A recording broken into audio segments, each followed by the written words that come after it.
ជំរាបសួរបងប្អូនអ្នកលេលោកនេះថ្ងៃនេះចេញវីដេអូមួយទៀត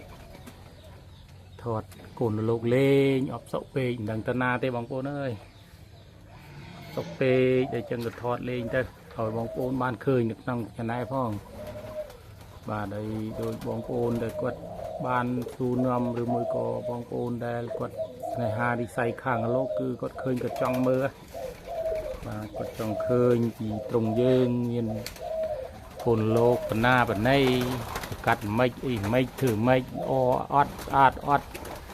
លោកពូជអត់មើលណាបាទ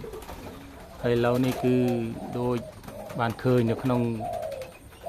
Channel YouTube ស្រាប់ហើយបងប្អូនមើលទៅវាអត់បានតណាតណៃក៏ឃើញនេះក៏អបសុកក៏ថតលេងហ្នឹងធ្វើម៉េចទេមានតែប៉ុណ្ណេះឯងយើងអ្នកលេងវិស័យអ្នកលេងតែប៉ុណ្ណេះឯងវាគ្មានស្អីលើនេះទេបាទហើយក៏អត់បានដែលបាន ចេញដើរលេងទេបងប្អូនអើយដោយសារថាវាអត់ទាន់មានពេលក្នុងការលេងទៅក៏វាមេឃវារៀងអត់ទៅល្អដែរក៏ទៅនឹងថ្ងៃនេះទៅវារៀងស្រឡះបន្តិចដោយសារការយើងថតទៅវារៀងស្រឡះមេឃរៀងស្រឡះទៅយើងមើលទៅវារៀងច្បាស់ល្អដែរទៅវាមានចេញពលឺថ្ងៃពលឺអីចឹងទៅវារៀងលោករៀងខ្លាខ្លំមើលទៅវាអត់សូវខ្ញ័រអត់សូវលក្ខណៈដូចថាវាអស់កម្លាំងរៀងមានតិចមានអីអត់ទេនឹងវារៀងឡើងកម្ដៅមើលទៅវារៀងគ្រាន់ជាងមុនហើយបងប្អូនវាអាចមើលវាខ្លះខុសហើទៅមានកម្លាំងខ្លាខ្លំក្រិនបាទ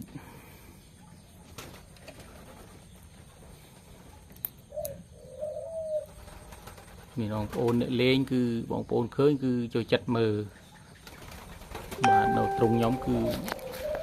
បងប្អូនខ្លះក៏អត់បានឃើញទេឃើញថតធំទៅគាត់ចេះឆ្ងល់ទៅយើងថតមិននេះបងប្អូនមើលត្រង់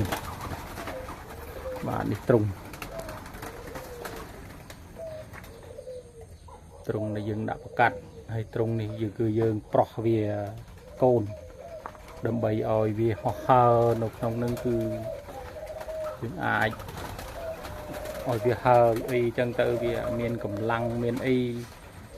អាចដុសក្រាស់ដុសរូមអីចិត្តមកវិញដែរល្អដែរបាទនេះមើលនេះច្រើនបងប្អូនមែន1មែន2មែន3ទេបងប្អូនរឿងក្រែលនេះទៀតមិនទេបងប្អូនអើយមើលអត់ទៅច្បាស់ដោយសារតែយើងថតនៅក្នុងតាមទូរស័ព្ទដៃវាចឹងឯងវាអត់មានកាមេរ៉ាឲ្យដូចគេល្អប្រេនទេបងប្អូនមិនទេចេះតែផុសឲ្យបានបងប្អូនឃើញបងប្អូនគាត់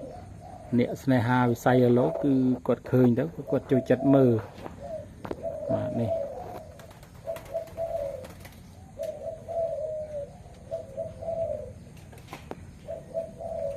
បងប្អូនមើលគឺថតក្រៅត្រង់ទេយើងនៅខាងក្រៅត្រង់វានៅខាងក្នុងនោះវាបាប្រកាត់នោះត្រង់នៃនោះក្នុងទៀតចំណែកអានេះកូនដែលវាធំដែលយើងអាចដាក់ប្រកាត់បានហើយអាចចាប់បំពេចែកចាយបងប្អូនបាននោះមកចំនោះថតមានណាទេបងប្អូនថតតែលោកឯងបានតណាទេលើចាំមើលមករយៈទៀតខ្លីលោបានមានពេលចេញដើរលេងខ្លះថតឲ្យបងប្អូនបានឃើញបងប្អូនខ្លះគាត់ឃើញដឹងជាបាមិនអីមិនក៏គាត់មិនទៅស្ម័គ្រចិត្តនឹងចង់បានអីដែរព្រោះដោយសារតែគាត់មិនបានឃើញបាយអីណាបាទអរគុណច្រើនបងប្អូនបើស្រឡាញ់ចំណែកខ្ញុំសូមជួយជាជាវនឹងឲ្យមីដៃម្នាក់មួយផងបាទអរគុណច្រើន